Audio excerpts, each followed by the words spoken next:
A quote from Joe from the 16th of August 2009. I have prayed fervently and have been rewarded. I will always stay close to God because He is the most important thing in my life.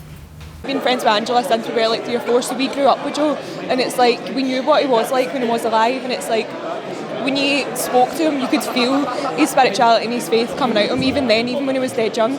And it's just nice to see how many people are coming out for him and doing this for him, because I can't think of anybody else that would deserve it. It's just there's nothing else that suits him more than this. There really isn't.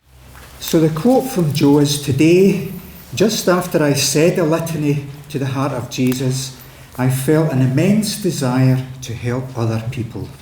I'd never met Joe, but I was reading his booklet and I burst into tears and said I would have loved to have met that lad. And I've still got his book, and that's what I say to him every day. Hopefully something will come off. Heart of Jesus, crushed for our iniquities. Heart of Jesus, made obedient unto death. Heart of Jesus, pierced with a lance. Heart of Jesus, source of all consolation. And those of you that have got Joe's words will recognise his rosary beads. And this is what Joe bought at Lisieux. Or we got for him at Lisieux, he chose it. And it's just a beautiful set of rosary beads. And it's so Joe, it's very much like his character. As you can see, it's very colourful. And it just exudes happiness and joyfulness. And this is, there's throughout Joe's words you see things like I prayed a rosary, or I said a decade of the rosary about this or about that. And these are the beads that he'd be using at the time. And it was a regular prayer. It was a regular prayer that Joe would do often. And the fact that there is such a number of people here in the evening is testimony to whom somebody must have been a wonderful 17-year-old. That is evidence itself of just who Joe was for all of you.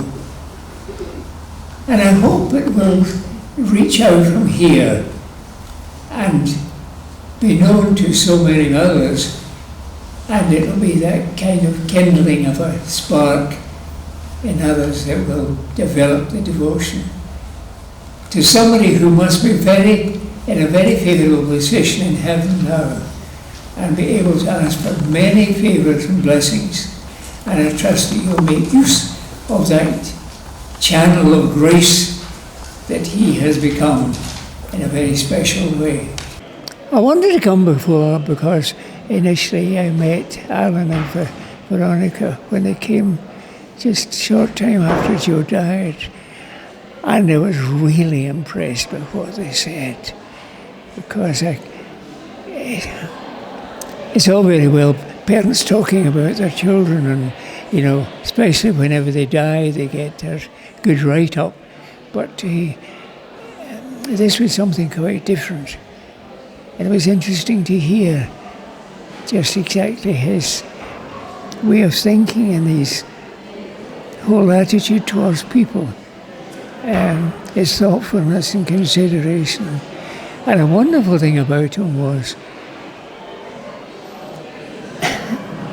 as Veronica said, he would come into the house on some occasion, and having bumped into somebody and heard their story and the worry, anxiety, and his first thought was, Mum, let's go in and say the rosary together for her.